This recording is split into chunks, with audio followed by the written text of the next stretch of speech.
Mesdames et messieurs, bonsoir et bienvenue dans votre émission Mémoire d'un peuple, votre émission que vous aimez certainement beaucoup, cette émission que vous suivez sur les antennes de la RTNC2 Développement.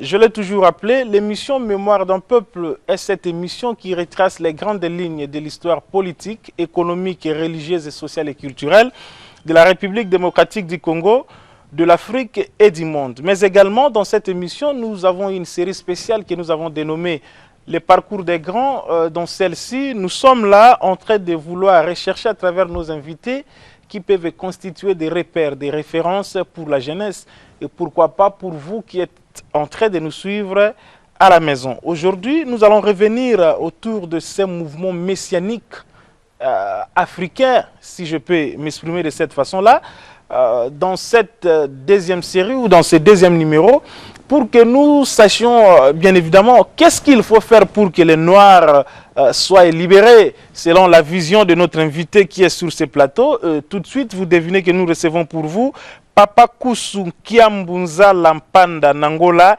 Nensongianzila, qui est le chef spirituel du centre Vivamu. Et c'est avec lui que nous allons devoir revenir autour des grandes questions que vous avez à nous poser lors du numéro précédent. Aujourd'hui, on va revenir en force et en détail et il va essayer de vous donner certaines précisions. Merci d'être très nombreux en train de nous suivre à travers votre émission Mémoire d'un peuple. Un Fumu Kusu, bonsoir. Mbote mingi ndeko elongo pe na bandeko balandi pona ninite bandeko tozana bango awana RTNC2. Vous savez, les téléspectateurs m'ont appelé pour le numéro de la fois passée et ils étaient très émerveillés. Ils me disaient, mais vous avez fait une émission où Papa Kusu a refusé de parler français alors qu'il parle français. Et il y a ceux qui ont apprécié, il y a ceux qui disent que non, c'est bon. Et les commentaires étaient d'ordre divers. Bon, je ne reviens pas encore à cette question. Pourquoi vous ne parlez pas français? Si peut-être je peux encore la reposer. Eza le côté ya bapaya pe ya boumbu na lolenge wana soki libata imite soso mboke kufi moto na moto alakisa identité oyo aza na yango soki nazalaki chinois nazala ata coréen to arabe bongai bo imposer ngai français te kasi pokoloba nanga to luka interprète nde lolenge wana tikanga na loba monoko nanga pona lokumu na ngai. Bon, merci beaucoup. Hein? Ça c'est vous. Alors, mesdames et messieurs, prennent part également dans cette émission les amis de la connaissance. Ils sont journalistes. Ils le sont certains et d'autres sont encore en devenir ou en formation. Et là, je m'en vais saluer Martin Nomapungu. Martin, bonsoir. Oui, vous êtes de l'IFASIC. Oui, de l'IFASIC. En L1 journalisme politique extérieur. En L1 journalisme politique extérieur. Xipezo, le très célèbre RTNC2 reporter. Xipezo, bonsoir. Bonsoir. Comment ça va? Oui, ça va très bien. Mon cher ami et frère Yves Bongo, rédacteur dans notre direction des informations RTNCD. Yves Bongo, bonsoir. Bonsoir. Merveille Baelengi, RTNC2, Merveille, bonsoir. Bonsoir. Vous avez encore Papa Kusu aujourd'hui, hein? Oui, justement, nous avons été le débat pour voir comment est-ce qu'il va s'en sortir parce qu'aujourd'hui, j'espère qu'on ne va pas les pardonner. Ah, vous n'allez pas les pardonner aujourd'hui? Ça, c'est très intéressant. Trésor Dipumba. Oui, bonsoir. Là, avec un gilet chemise, je ne comprends pas. C'est particulier, hein? Ça va très bien avec ta cravate noire. Qu'est-ce qu'il y a? Certainement que l'UFASIC venait de perdre un de ses professeurs, M. Hilo, Jean-Marc. Mes condoléances. Hein? Oui, exactement. Nous sommes tous consternés par cette nouvelle. Merci beaucoup. Mapendo Elvis, qui revient encore en force. Mapendo. Oui. Jambo yako. Jambo sana. Habari. Mzuri sana. Ah, tunakutana tena? Ndio. Leo tuko na Papa Kusu hapa ku plateau. Kwa hakika hakuna kitu taacha pasipo kusema. Kwa maana kwa mbinu hizi zinaendelea kwa siku hizi, tunawaza leo tutaongea mengi. Okay, asante sana. Lenvo Cléas. Oui.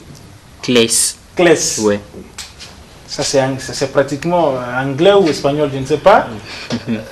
Bonsoir. Bonsoir. Comment ça va? trop bien. Également consterné par la nouvelle du professeur Jean-Marc. Bien sûr, on est tous choqués, donc je passe aussi mes condoléances à la famille éprouvée. Voilà. D'accord. Mais également, Reddy Bouetila, RTNCD, c'est pour la première fois qu'il participe dans cette émission. Reddy, bonsoir. Bonsoir. Ça va bien? Oui, ça va très bien. Ok, merci beaucoup.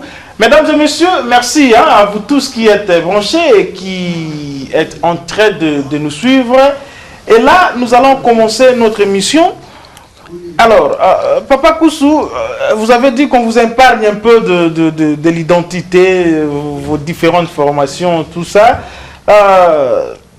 Mais pour l'émission précédente, vous avez dit qu'il fallait être à côté des Blancs pour apprendre justement, pour voler leur intelligence et venir en faire notre affaire ici au niveau de l'Afrique ou au niveau de notre pays. Mais je veux quand même savoir, vous avez étudié la science d'une manière générale. Matondo mingi na robanza na lobaki teke bomba nga ubie batela ngai. Kasi na lobaki o wana kolandela ngonga eza lisolo molai. Na ete no bapaya. Na bandaki na ete ni ase. Na lingi na pusa muke ete ni likolo na kati. Na bongo maimanso to sololaka. To maitoza ko limbola. Na koliki ya ezali na tina ya mosala oto eko bunda nango pona lobiko ya bayindo. Soki ezalaki pona bitelo oyo bango batangisi biso mbele mai naza koloba mbele ba professeur bazotangisa lelo mbele batangisa kango pona nini bayindo na ba intellectuel oyo bazana biso tozana bango na emoneli moko te po bango batangi na kola mindele biso tangi na kola bayindo bokese nezalite. Bien. Alors, en réalité, c'est une suite de l'émission de la fois passée, comme je venais de l'annoncer. Mais, parce que je ne vais pas laisser les téléspectateurs comme ça, en Fumukusu. On me dit que vous n'aimez pas Jésus. Vous dites que Jésus, c'est le Dieu des Occidentaux ou des Blancs, tout ça. Mais vous êtes toujours en soutane, un peu comme Jésus aussi. Parce que Jésus se vêtissait quelque peu comme vous, là. Civilisation égyptienne, ezali nde ya yambo. Nde civilisé mokili. Oyebi ke Yesu abokomaki epai na biso. De 12 à 30 ans azalaki wapi. Boyebe pa azalaki te. Na bomwana na ye bakimisi epai na biso de 12 à 30 ans. Azalaki epai na biso. Biso nde tolakisi bango lolenge ya kolata pe ya nyonso. Bazaki bolumbu epai na bango baki na eloko te. Bon. Le nom, ça porte quand même un sens. Ça aussi, je suis en train de revenir un tout petit peu aux questions parmi cette panoplie de questions d'appels que j'avais reçus.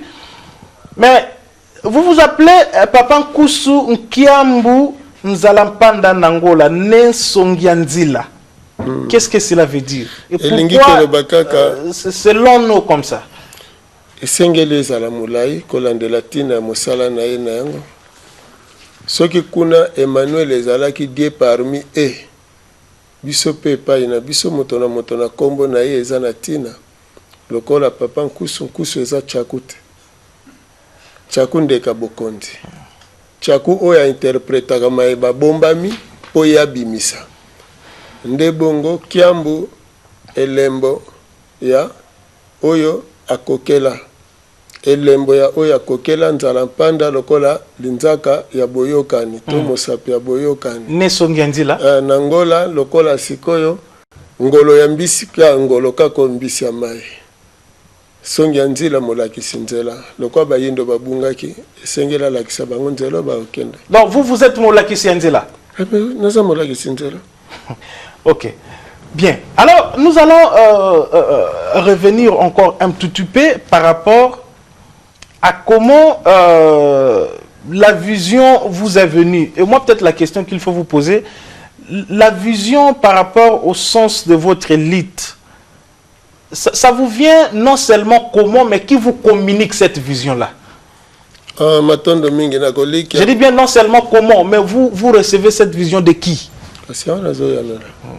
Nakoliki a été kobota mananga ndenge na botami na yepo na sala musala oyo yango wana kombo na ngai pone ya tata na ngai na mama na ngai bazwaki yango na ndoto e na tango na telemi ezalaki na 1981 na Mbanza Ngungu sika wapi nakuta na Fumuki Mbangu po ete nakoka bongo koyamba lisolo ya lobiko ya bayindo na bongo na koloba nanga na banzaki onga kotuna nzela ngo nini nde bongo ninga na loba te nzela ya biso bayindo poto ye balisusu kokutana na tata keli biso eza bongo nzela ya mfumu Kimbangu na bongo vision communication nani akopesaka boyebi eza bongo mfumu Kimbangu oyo mozipoli ya mayemaso mabombama na bongo moyindo nyonso oyo alati mfumu Kimbangu oyo akoti na kati ya mfumu Kimbangu maso makozala polele. Donc vous êtes, à bien vous comprendre, je vais reprendre les noms, hein? Je vais reprendre les noms, à bien vous comprendre. Papa Nkusu Kiambu Nzala Mpanda Nangola Nesongianzila, à bien vous comprendre, vous êtes descendant de Fumu Kimbangu. Descendant biologique. Non, pas descendant biologique, descendant idéologique si vous voulez. Donc continuateur de la vision de Simon Kimbangu. Alors, vous avez des rapports avec un Fumwambanza, comment il s'appelle? Papa Simon Kimbangu Kiangani, l'actuel chef spirituel de l'église.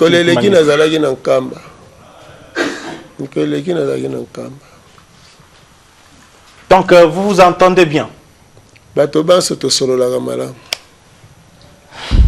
Kasi makanisi mbala mususu lokwa naza liboso ya baleki nanga ba mususu bana nanga masolo ezala nango bien to solo laka bien mais siko lokwa tozali bango baye na mituna okomona te na mituna ba mususu to kobala ne monelite kasi na loposo to loposo moko bango siko baye lelo po basoso le tumba o ngana za nango ezokumba wapi na tango no komona mwa kobenda na muke kasi esika to kende ko suka tozoluka moko. Bon, d'accord. C'est vrai que les premières questions, la série des premières questions va venir. Mais laissez-moi vous poser cette question à Mfumu Nkusu.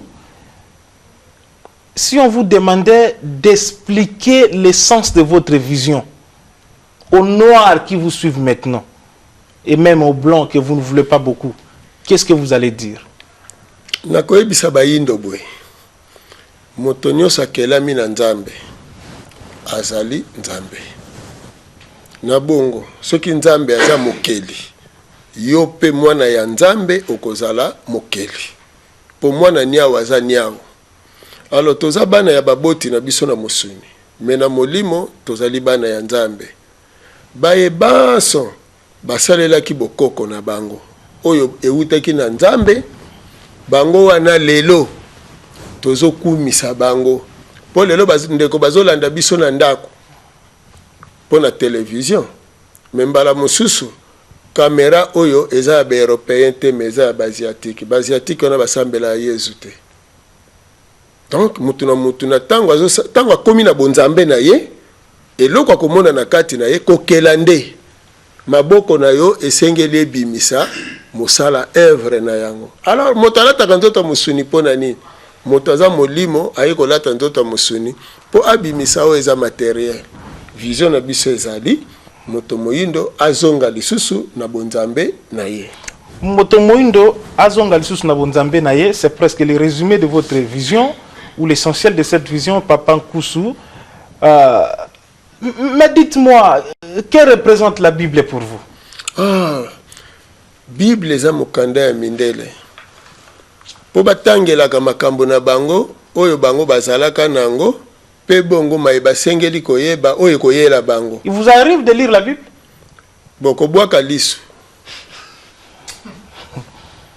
Oui, allez-y, oui. Mais kovanda kotanga ngoza te. Ndenge moko barabi bazana Coran na bango. Bendien bazana Bhagavad Gita na bango. Les Bouddha, oui, bango kuna bazana Nihongi na bango. Biso lelo lokola tobungi, babungi si biso.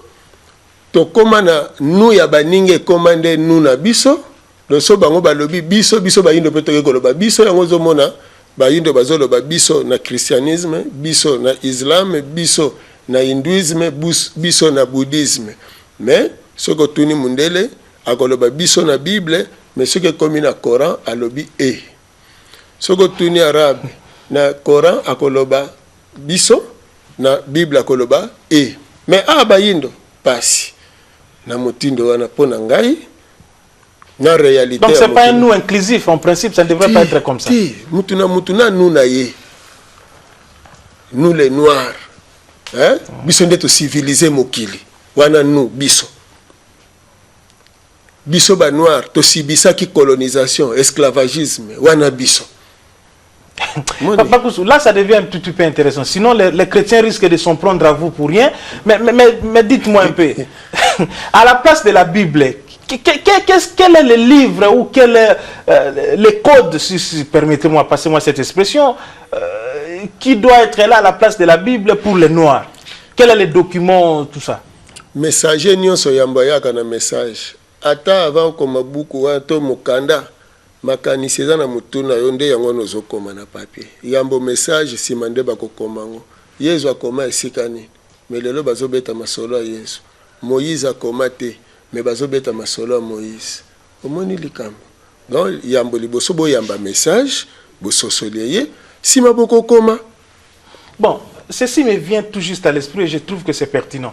Est-ce que vous n'êtes pas un tout peu en contradiction avec les kimbanguistes, parce que les kimbanguistes utilisent la Bible quand même, hein? Ils utilisent la Bible pendant que vous déclarez celui qui est le continuateur de la vision de Fumu Kimbangu, et ils utilisent la Bible. Alors, vous utilisez quoi? Et l'autre question, c'est que depuis que vous avez commencé votre combat, quel est l'ouvrage, quel est le document que vous avez mis à la disposition des Noirs pour justement mettre la Bible de côté et utiliser celui-là? Des questions très importantes. Pour la bande de l'église kimbangiste, ceux qui va utiliser la Bible, va utiliser na camouflage.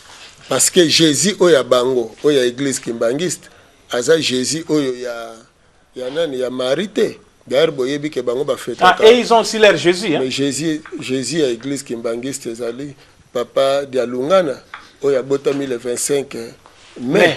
Omoni. Donc vous comprendre que bango bazana lolenge na bango wana po na époque coloniale mundela linga ikomba Fumu Kimbangu te esengela kibalekela na lolenge oyo wana yango wana biso epai na biso toye poto limbola la bandeko ete peuple na peuple ko se retrouver na spiritualité na ye na religion oya ye yango no moni bato na bato bazaka na bakombo na bango oyo eza pe na minoko na bango. Ouvrage nini tatanza lampanda ti tatanza lampanda aye kopesa bayindo mibeko miabikela ba principe soki bato bakotanga ba principe oyo bakeli nango mokili nde bongo bososoli ekozala yambo bokoma histoire na bino esengeli nanu liboso bozala na boyebi po boyeba makambo nini bokokoma tozali lelo kaka biso bayindo bato tofingaka bakoko na biso. Mais to bandeli ko finga bakoko epai wapi ko banda na école esika toke kotanga po kuna na école ba former biso mabe po ba former biso po to servir mundele yango no moni mutu mindo azoyina loposo na ye nzoka azobosana ke mokili ti azotanga wana na bi naza liboso ya ba étudiant ba intellectuel to solo na bango masolo kimokolo elinkolo banini comment mutu ya koyebisa yo ke yambo lumière ezalaki molili nzambe azalaki na kati ya molili wana kaka molimo ya nzambe ezali kovage likolo ya mai sima nango nzambe alobi lumière ezala lumière ebimi mais po lumière ebimi faut moi c'est que moi mutabimisaki lumière mais comment butu wana oyo ezalaki ebandeli koma siko œuvre à Satan alors que nzambe mutazalaki na kati ya molili po asala nyonso autaki na kati ya molili. Sikoyo moyindo boyini yango ekomi ya Satan.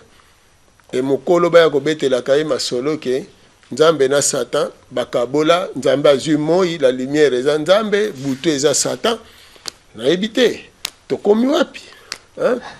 Omoni dona tango wana ekomi neti ligorodo léopard PC koba nyoka ngembo wana nde biloko Satan sala hein siko nzambe asali biloko mususu mais kaka ye mutu akazo biso lisusu ke biloko nyonso nzambe mutu asala siko ko comprendre nini na kimokolo koloba te non tika kwa mbrouiller nga na ba masolo no ya pamba pamba wana masolo bana mike nga na kimokolo molili eza nzambe alors nga tangu naza moyindo na soso lisiko donga na kela maki na période molili ezalaki yango wana ngai nde na civiliser mokili mobimba seke ngai na couleur ya nzambe po nzambe aza bakela yete moyindo pe bakela yango te. Ok, là c'est vraiment profond, mais je suis quand même en partie un tout peu d'accord avec Papa Nkoussou, parce que le problème c'est quoi? Nous sommes à l'émission Mémoire d'un peuple. Ce que vous dites est quelque peu fondamental quelque part. Dans nos écoles primaires, secondaires, bon, nous qui avons étudié, pas maintenant, un peu plus avant, par rapport à ce que nous sommes aujourd'hui, c'est l'histoire de la Belgique, c'est l'histoire de l'Angleterre, c'est l'histoire de la France qu'on nous apprenait, voulais-je dire, alors que l'histoire même du Congo, on ne nous l'apprenait pas. Et là, c'est quelque peu contradictoire. Donc, M. Maker Mwango aussi doit voir dans ce sens-là, pour essayer un peu dans la loi de la réforme et de l'enseignement, de voir qu'est-ce qu'il peut être capital pour nous. Alors, on prend la première série. Je commence par Yves. Je commence par qui? Merveille. Ok, Merveille, vous avez la parole. Oui, on vous entendre parler, c'est comme si tout ce qui vient de l'homme blanc est mauvais. Ça, c'est ma lecture. Alors, cependant, bon, alors que vous, en venant d'ici... Oui, allez-y, reprenez, oui. Oui, j'ai dit, c'est si on vous entendre parler, apparemment, tout ce qui vient de l'homme blanc est mauvais. Ça, c'est ma lecture. Alors qu'en venant ici, vous avez utilisé un véhicule pour arriver ici à les déplacements. Un policier avec une arme créée par l'homme blanc. Et on rappelle que, oui, Merveille, ouvrez bien les micros, c'est bien ouvert, ok d'accord. On rappelle que Papa Nkoussou a des gardes du corps, hein, ce sont des gardes du corps bien armés qui sont en train de les sécuriser avec une arme fabriquée par les blancs, malheureusement. Des chaussures que vous avez maintenant là, que je suis en train de voir, fabriquées par l'homme blanc. Les caméras, la télé, les micros, tout. Ces téléphones même, hein? Même les téléphones fabriqués par les blancs. Ne pensez-vous pas que les concours de l'homme blanc dans notre vie quotidienne est indispensable. Voilà, Papa Nkoussou, vous avez la parole. Naseki nanu. Yana baito solo la masolo na kimokolo. Yambo nanu naza na policier moko, oli ya plusieurs. Oyo azali garde du corps te, aza accompagnateur pamba te so babetinga lisasi ya ko bare lisasi wana te. Omoni arme oyo azotambola nango eza pone protéger ngai te. Eza sécurité nanu yambo ya ye moko. Poso ko chetembe kaka obimi okotala même ndenge totambola kana ye otuni ye pe akoyebisa te par exemple kusayibisanga obatelaka na yo yeti. Moni Il semble même que vous êtes spirituel aussi, on peut vous tirer comme ça, la balle ne vous aura pas. Nalobi nange eloko te kasi nalobi kaka nakozwa garde du corps te po abatelanga parce que lisasi soki ye akokoka kopare yango te. Omoni? Ok. Yami bale nazoya kuna. Omoni ya nalobaki ke eloko détruire Afrique eza école. Nazana ouvrage mi bale awa. Oui. Miroir donnez-moi, je vais le montrer. Ok, parlez en même temps, oui. Ok. Oui, nazo sunga kaka, nazo sunga wa parce que awa okozwa la page. Il n'y a pas de problème. Alors, Rolly, oui. Tant que tu tanga na kelasi. C'est d'abord le titre de l'ouvrage, oui. Bazo tangisa biso na kelasi. Bazolo bana biso ke bakoko na biso bazali ko vivre na kayete, na chasse, tout ça. Donc le quoi tola ki ba sauvage. Ouvrage ya classe yango. Oyo bazola kisa nyonso ya mabe pona biso pona bango. Le miroir Mukongo, c'est ça? Hein? OK. Mais nzoke pa ina bango. Tango bazotangisa bano ya bango. Oyo eza histoire ya Belgique sikoyo. Bango kuna bazotangisa bana na bango ndenge nini?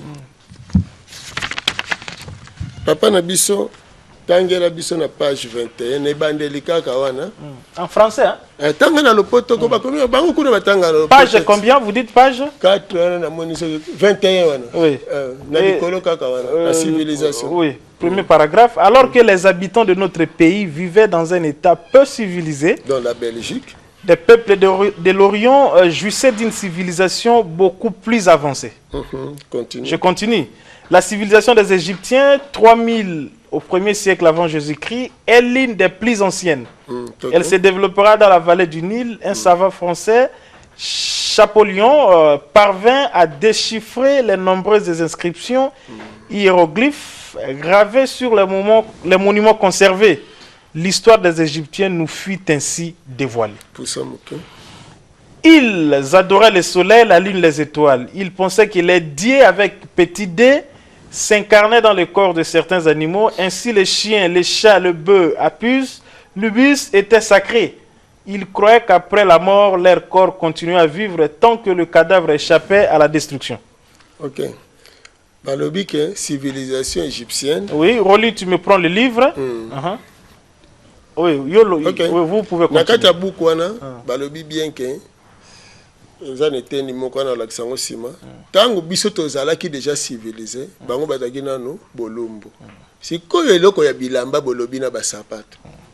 Na ba téléphone nyonso. Est-ce que yo ebi que téléphone cellulaire mutumindu mutasala? Oui, ebité. Pona nini? Vous dites le cellulaire, c'est le noir qui a inventé ça? Samsung mutasala. Kamata ndeko. Omoni owana eza benvention ya bayindo. Benvention ya bayindo. Basali lampe tempête, aiguillage à train, basali biloko ebele machine à écrire, mutu mwindu mutasali. Mais na kombo siko ya mundele. Donc prénom, hein, tolo baba kole ye kombo. Donc omoni mundela yaki awa na tango azozwa ba esclave, azwaki bizengi te. Mende azwaki batu ya mayele. Batu wana bakei, tango bakei kuna, nde bango ba esclave wana, batu babandi kosala biloko, oyo mindele lelo bozo bengela bango, grande puissance. Afrique, oyo est civilisé monde, na nyonso, na période pharaonique, faut beba ke mutumindu mutabandi écriture. Siko lelo babi mutumindu akomagate. Mutumindu, pharaon alandaka, Moïse na bachar na tango wana mathématique botami awa mais lelo lokola ba annuler Afrique ba effacer Afrique ba linko tangisa bino Afrique wana te siko bino bozo kanisa ke ba koko na bino bazalaki plutôt sage que intellectuel. Or sagesse crée yakate mais c'est l'intelligence qui crée ce qui koko na yo lobi quand même moi français na bongisi mais wana na bendela ka bango te. Pour la compréhension, te baso solaka. So na lobi lingala oya lingala bako yoka te. Baby lingala te. Hein? Bako zana moko tata banate. Mobule kozala siko na tango wana. Nde wana sikoyo mundele asali nyonso abungisi histoire wana. O bino boye bate nzoka koko na yo. Oya azwaki mabele atumbi ekomi mai asali moule apesi forme. Mais koko wana ko benge nani? As intellectualité, oya sali Congo, oya salaki Mbeli, oya salaki Pau. Na tango koko wana zalaki, Congo ezalaki importé te. Likwango ezalaki importé te. Na période na bino sikoyo ya classe o bino botangi ya mundele, na tonga eza importé, na tijo kirdan eza importé. Siko na bakoko na bino lelo, banani bazaki mayele, banani bazaki na bonzambe. Parce que ceux qui koko na yo azalaki kolata mais yo zolata te lelo po koko na yo histoire du textile ceux qui ko yekolango hein okomona te bilambe banda awa même na Bible le botanga ka Bible zo mokande Exode chapitre 3 verset 18 na 19 Yahweh azoloba na bana Israël batikala ko yiba na bilamba parce que bino bolaki si bango. Ce verset là de référence c'est parce que vous jetez un peu l'œil hein comme vous l'avez dit dans la Bible. Kasi na la kisaka bango bon muyibe ko kange nani ko kange ne loko ayibiti awa zela na ndeko na biso atangela biso histoire ya Belgique siko ya bango ba Belge ndenge bazalaki bino na classe batangisi bino tanga na ba Belge. Ici, le pays où nous nous trouvons l'homme vit dans les cavernes, oui. Le pays dans lequel nous nous trouvons, c'est la Belgique d'il y a 150 000 ans. Est-ce que la Belgique d'aujourd'hui, c'est une question que l'on pose et on s'exclame, on dit, oh non. D'abord, la mer du Nord recouvre les Flandres, la Campine et une grande partie du Brabant. Le reste est envahi par d'immenses forêts et de vastes prairies. Ensuite, on se croirait au Zaïre car le climat est torride. Koba. Regarde, voilà des hommes. Ils se sont établis dans une clairière le long d'une rivière. Ils sont nus. Ah, ils sont comment? Ils sont nus. Oyoki? Est-ce que la classe bino botika la kotanga ouvrage moko yebisi bino ke mindele bazalaka bolumbu kala? Omoni yango? Bango balobi bakoko na bino batu bazaki bolumbu. Mais tant batangisi bana na bango, bayebisi bana na bango ke bakoko ya bango nde bazaki bolumbu, bino bozalaki plus civilisé ke bango. Likambo ya bilamba ezali évolution, hein? Bakoko na biso batu babandaki bilamba. Même sapato. Kasi eloko nini ezali tango bazwi bango bake na bango, bake kosala biloko wana lelo ekomi koya awa lokola eza biloko ya mindele. Yango no mona la kisio buku wana soki tosilisi kota lisusu na www.africara.com okotanga benvention ebele ya bayindo.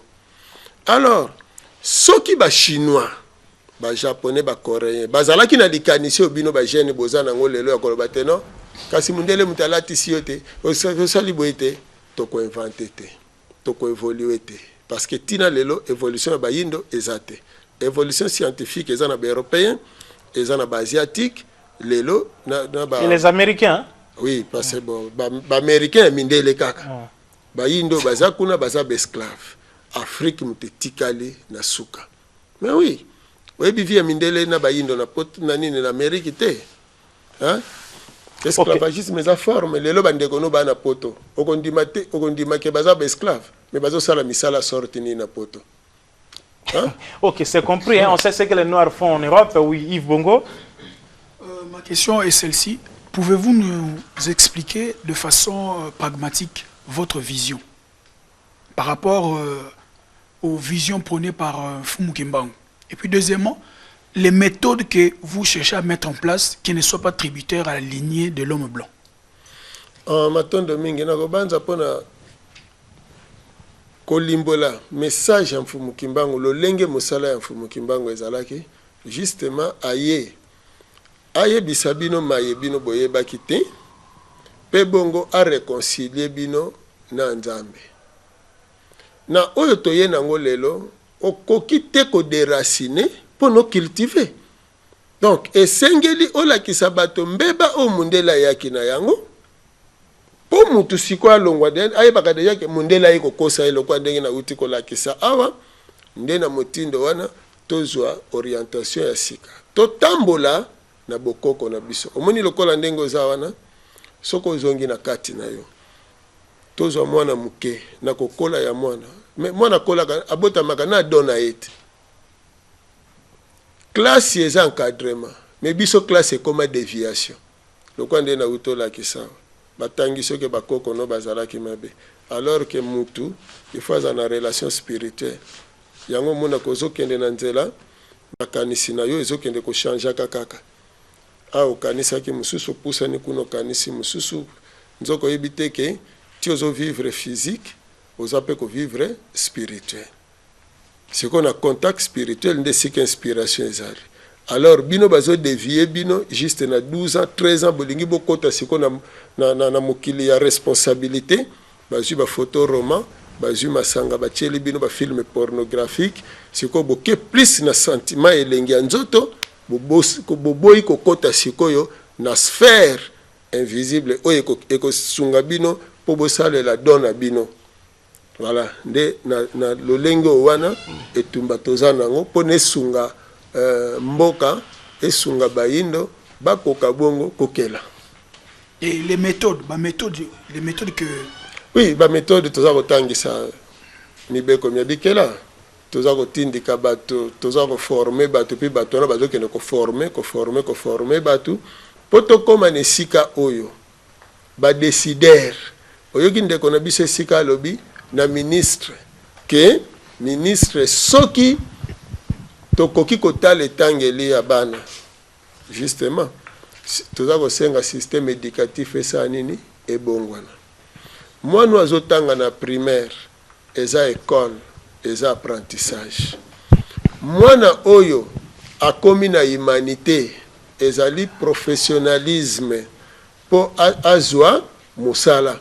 Mais moi no yake na université ye akei te po akende ko luka musala to po ayekola mosala mais ye akei po ayekola mokili bongo akela misala yango wana université bakreaka bauniversité po bocreye baemploi mais biso primaire apprentissage okomi na nini na humanité yo wana ozokende na formation na tina université ozokontinue kozala élève okanti soki ozotanga babuku boye nde recherche yango wana soki bayebisi yoke nzete epemaka yo ifo yo moko fozwa nzete oyekola yeke apemaka ndenge nini moni me koya koyebisaka ete ko te nzete erespiraka neti lelo sikoyo nzete akolaka ndenge nini me nzete fo boyebake nzete tango boloni lumière ya moi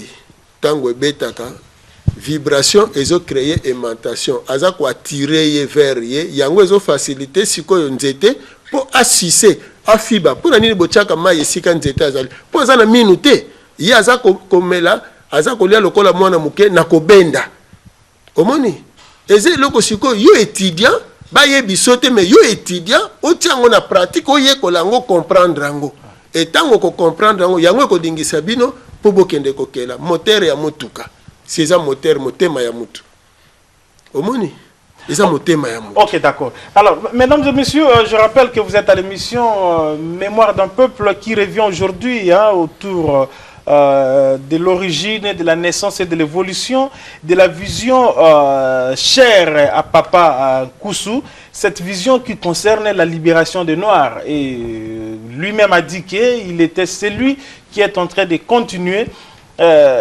l'œuvre de Fumu Simon Kimbangu. Mais spécialement pour ce numéro, nous allons vous mettre son numéro au banc de vos écrans de télévision. Je dis bien son numéro. Exclusivement, vous aurez le numéro de Mémoire d'un peuple, comme toujours, et son numéro pour qu'il vous réponde. Appelez, envoyez des messages pour qu'il vous réponde lui-même à certaines des questions que vous avez à me poser la fois passée. Martin Nomapundu, vous avez la question. Oui, je ne vais pas aller très loin. Oui, le micro est très unidirectionnel. Parlez seulement et il va très bien vous aider. Je ne vais pas aller très loin. Papa Nkusu, je pense que vous avez suivi ce qui se passe en Égypte. Il y a eu une nouvelle constitution et la constitution dit tout simplement que l'on doit séparer l'église, la religion à la politique. Donc souvent en Égypte, c'est ce qui se passe. Au même moment, Papa Nkusu s'élève en Afrique centrale pour dire le vouvoiement, c'est un mélange. Non, s'il vous plaît, c'est un mélange entre l'église et la politique. Religion, la politique et la science. Religion, politique, science. Donc, comme je l'ai dit autrefois pour aider Martin, un mouvement scientifico-politico-religieux. Oui, alors, mais pourquoi cette confusion, Papa Nkusu? Si c'est la politique, faites la politique.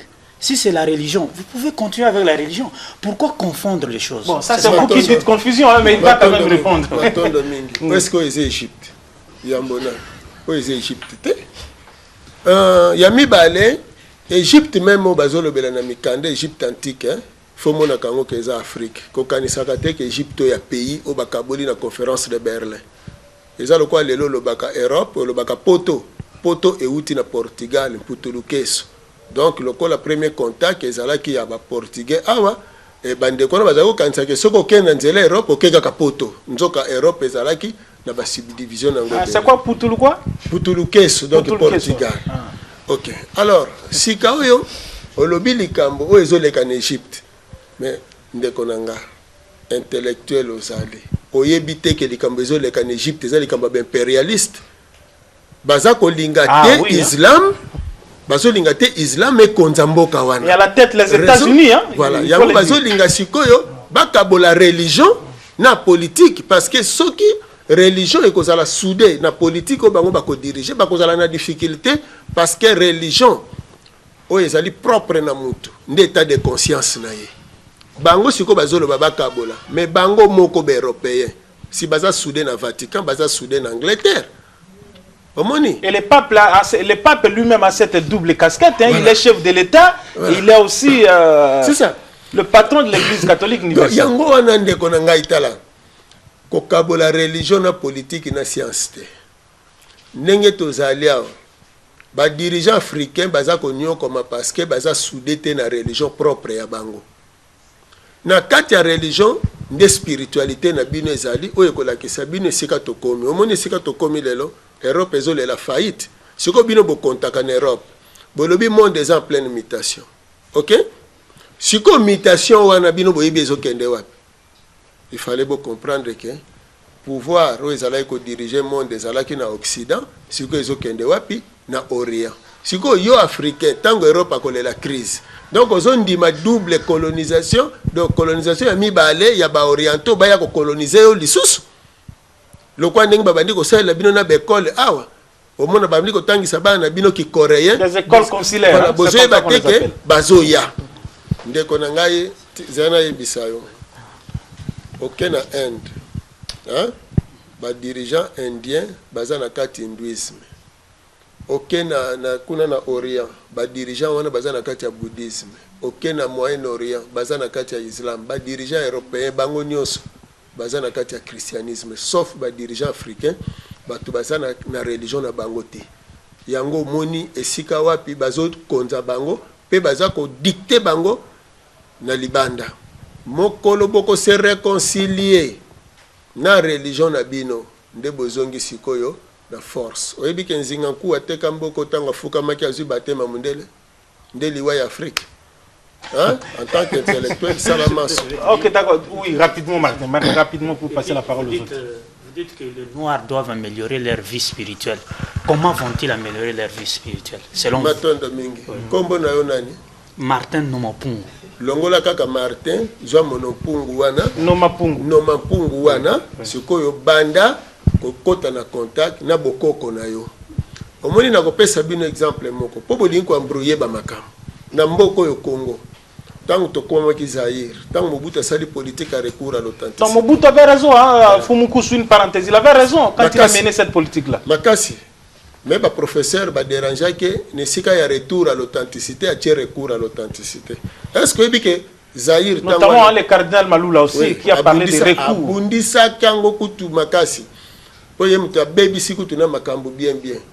Esika yeko sala ba rite zairwa tout ça pona ko embrouiller batu balongoli piano bacheni ni mbonda na lokole ba yeko créer ba noirité na ba nani ba kaka kizito ça mena zonga nanu na ndeko alongola Martin c'est ce que vous avez dit alongola ngoko kwa yebeli ngo petina te elingelo bani ce qui passe en Andoi à Kombono ya mboka so en Andoi kuna ya mundele paza na Kombono azate OK mais Congo Zaïre tangwana 72 73 74 75 76 mais Congo ezo 4 Zaïre 4 relation na États-Unis a 4 relation na Israël et puis discours à Mobutu na ONU Zaïre awawa to komaki bokasi lokola mopepe nyonso yaki loba bokoko bamboka nyonso yaki bitumba awawa toloba oneti momekano masano tozalaki makasi Zaïre kombo ekendeki monde mobimba e Zaïre akomaki mutu ya lolenge mususu ni tete kobundisa wana ba dirigeant africain balati tok ya léopard Ngarta Tombalbay azalaki François Tombalbay akomi Ngarta Tombalbay Etienne Yadema komi Nyasigwe Yadema Omar Albert Bernard Bongo comme Omar Bongo. Donc il faut y que Afrique ezozela nini na Congo. Nani Soro, honorable Soro, l'actuel président de l'Assemblée nationale ivoirienne. Ayaki awa, alobi Afrique ezozela Congo. Siko ezozela na Congo eloko nino kanisaka. Bo libérer Afrique à partir ya Mfumu Kimbangu, bo la kisaba africain sans ya libération. Tozonga na identité. Donc le monde devient kimbanguiste. Mais na lobi tout européen presque bazaba chrétien ça ne pose pas problème. OK d'accord. Oui, arabe bazaba musulman ça pose pas problème. D'accord. Xipezo. Bon merci beaucoup. Comme a soulevé mon ami a dit que le système politique quel est le système politique des Noirs? C'est ça que moi je veux savoir. Okay. Parce que, excusez-moi, je n'ai pas encore terminé. Oui, rapidement, on a en vous entendant parler, vous avez soulevé d'autres points scientifiques et religieux. Moi, je veux savoir si les Noirs aussi nous avons notre système politique. Ok, d'accord, oui. Donnez le micro à Trésor, comme ça, ça c'est la dernière question. Vous posez, et puis à Fumukusu, vous allez ramasser toutes les deux questions avant que moi-même je vous pose une question pour conclure l'émission. Allez-y, Trésor. Oui, Papa Nkoussou, exactement. Vous voyez aujourd'hui qu'il y a plus de questions que nous vous posons, parce que c'est ce qu'on nous pose aussi à la maison. Alors, la Bible a dit, Jésus dit par exemple, Jésus dit, je suis les pères, les fils, les pères, les Saint-Esprit. Donc, on reconnaît la Saint-Esprit, la Trinité. Pour vous, qu'est-ce que la Trinité vous rappelle? Est-ce que c'est bien de pratiquer la Trinité? Oui. Je vais essayer un peu d'aider à Trésor.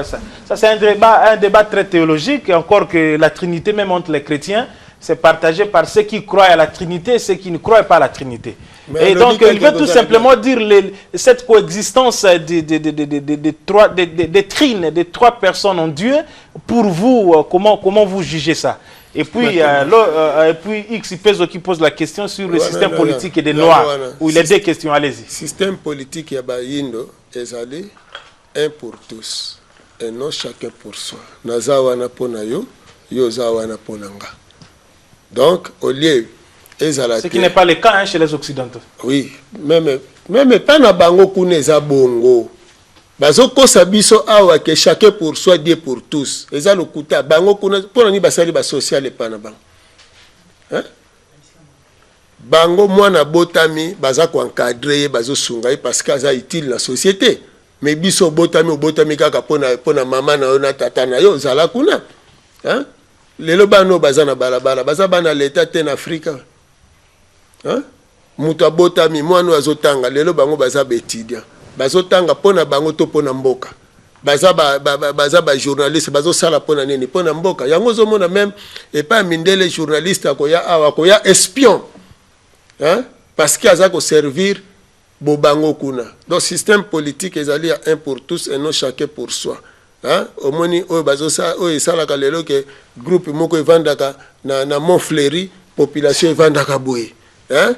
Wana système colonisateur ayaki na yango.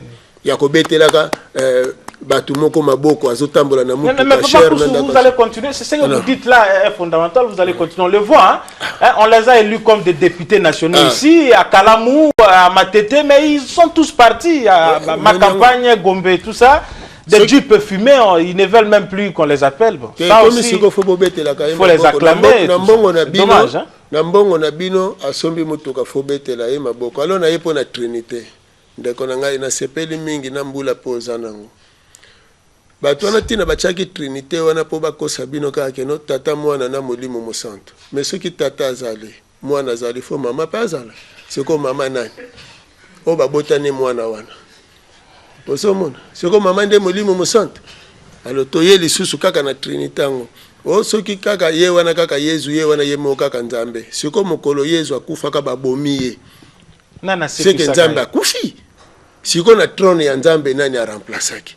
Pendant 3 jours Nzambe akufa. Posomona. Alors ce que comme siko ndenge wana omoni ke ndenge na utoloba ba ye na lokuta. Boloko na bomwana ezalaki parce que makabana botanya ngo mingi na primaire. Et puis na fimbo. Si on pose question contraire, il faut répondre textuellement ndenge balobela kiwana. Donc, vous otanga plus na croyance. Donc, même temps boke kotanga science, botanga yango kaka na foi nango. Yango na botanga mingi na ko mémoriser, mais bozotanga te na ba analyse. Bozo réfléchir te kaka ndenge balobi wana. Bozo mona ndelo ko zo sala passe. Ba yebiso ke zemi ya molimo mosanto, mais scientifiquement exacté. Omoni Zemi molimo mosantu ekotika la jamais coexister parce que Nzamba salaki mobali na mwasi po babota. Alors par la voix oyo mwana kotelaka abimelaka peka hakuna. Omoni ndenge pe mari abotela mwana kaka kota yambela ye. Et mwana wana mela mabele parce que azaki mwana lokola bana nyonso.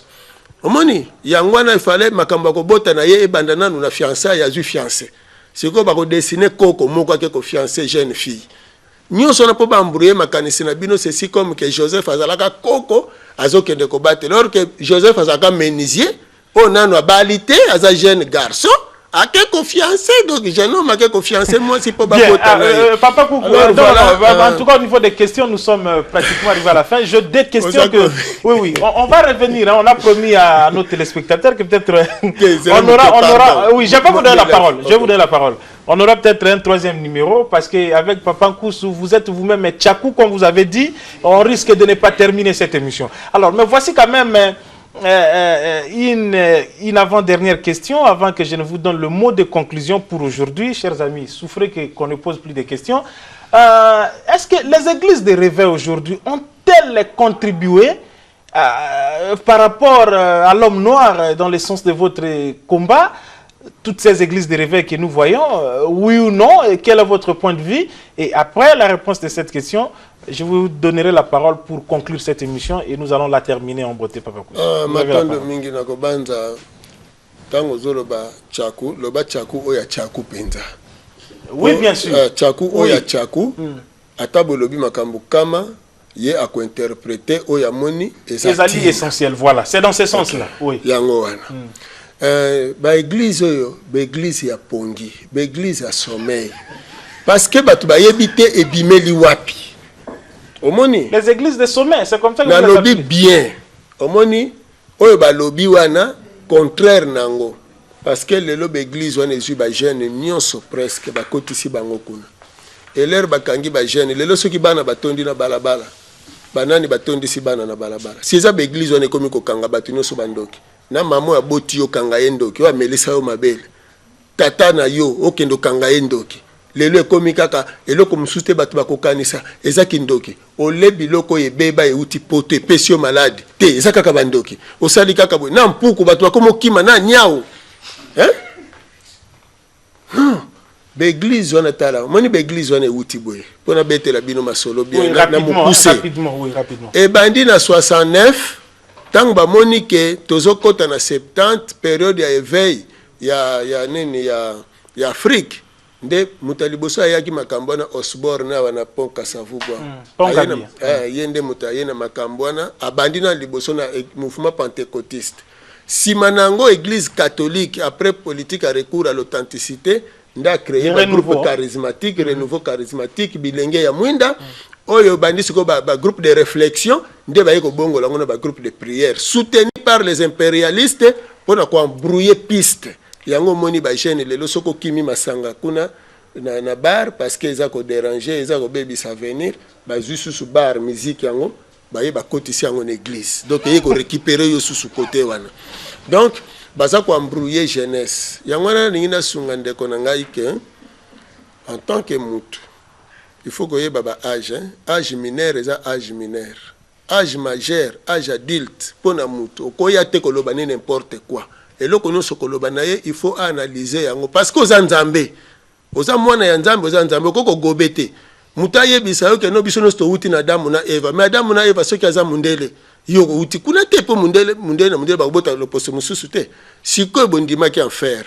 Pape lelo a déclaré à sali discours enfer ezalaka te eza makambo lokuta. Pape kakotoza obazana lelo. Pape François. Oui, nakopesa bino site là aussi le sawa. Alobi même histoire ya Dana Eve bango moko ba inventation siko bato bandimelaka lifelo siko bosuki wapi po Papa Kusula yebisaka bino ke ezalaka te botiaka tembe nakopesa o site ndeko nanga koningisa mutu te en tant que mutu tika kobanga parce omoni liwa eza naturel moni lelo Papa Nkusu azote yawa abanga lifelo te po toza dia na kati ya lifelo esika bozolela na mikuwa est-ce que tu as na mikuwa mindele bale misuni yo le mikuwa lati tombola salite mundela lati yo bakeno yo zana na nini ozana lobiko ozana kati ya bowumbu to na kati ya conférence de Berlin salemaki po ete tozala na kati ya mapango ya baloposo wana. OK, d'accord. Merci beaucoup. Tu ko banga liwa oze elenge. Merci beaucoup Papa Coucou, nous sommes arrivés à la fin de l'émission. En 30 secondes, je vous donne un mot de conclusion pour aujourd'hui. Matondo mingi bandeko bayindo botika ko banga liwe za naturel. Yangwana na koloba te bola muka botelema.